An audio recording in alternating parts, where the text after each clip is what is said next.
ഇനി നമ്മൾ പറയാൻ പോകുന്നത് സബ്ജക്റ്റ് വേർബ് എഗ്രിമെൻറ്റിലെ സബ്ജക്റ്റ് വേർബ് ഡു ഡസ് എന്നിവയെക്കുറിച്ചാണ്. ഓക്കെ, നമുക്കത് ഉദാഹരണ സഹിതം നോക്കാം. ആദ്യമായി ഫസ്റ്റ് പേഴ്സൺ സിംഗുലർ, അതായത് ഐയുടെ കൂടെ എപ്പോഴും ഡു ആണ് വരിക. ഉദാഹരണത്തിന് I do my homework.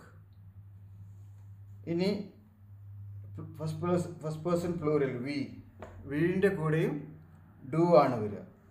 V do the laundry. Second person plural സിംഗുലറും പ്ലൂറലും യുവിൻ്റെ കൂടെയും ഡു ആണ് വരിക. You do the dishes. Okay, ഇനി തേർഡ് പേഴ്സൺ സിംഗുലറിൻ്റെ കൂടെ, അതായത് ഹി, ഷീ, ഇറ്റ് എന്നിവയുടെ കൂടെയൊക്കെ ഡസ് ആണ് വരിക. Okay, he does his homework, she does yoga.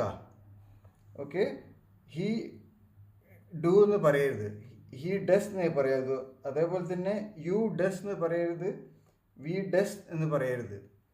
Okay, എപ്പോഴും ഹി ഡസ്, ഷീ ഡസ് എന്നേ പറയാവൂ.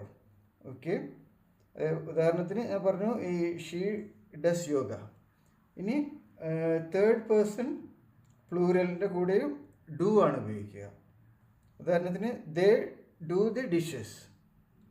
അപ്പോൾ നമ്മളിപ്പോൾ പറഞ്ഞത് ഒന്ന് റീക്യാപ്പ് ചെയ്യുകയാണെങ്കിൽ, പിന്നെ ഐ, വി, യു എന്നിൻ്റെ പിന്നെ ദേ ഇതിൻ്റെയൊക്കെ കൂടെ ഡു ആണ് ഉപയോഗിക്കുക. പിന്നെ ഹി, ഷീ, ഇറ്റ് ഇതിൻ്റെ കൂടെയൊക്കെ ഡസ് ആണ് ഉപയോഗിക്കുക. ബാക്കി ഞാൻ അടുത്ത വീഡിയോ പറയാം. ഇഷ്ടപ്പെടുകയാണെങ്കിൽ ഒരു ലൈക്ക് കമൻറ്റ് കിട്ടുമല്ലോ കേട്ടോ.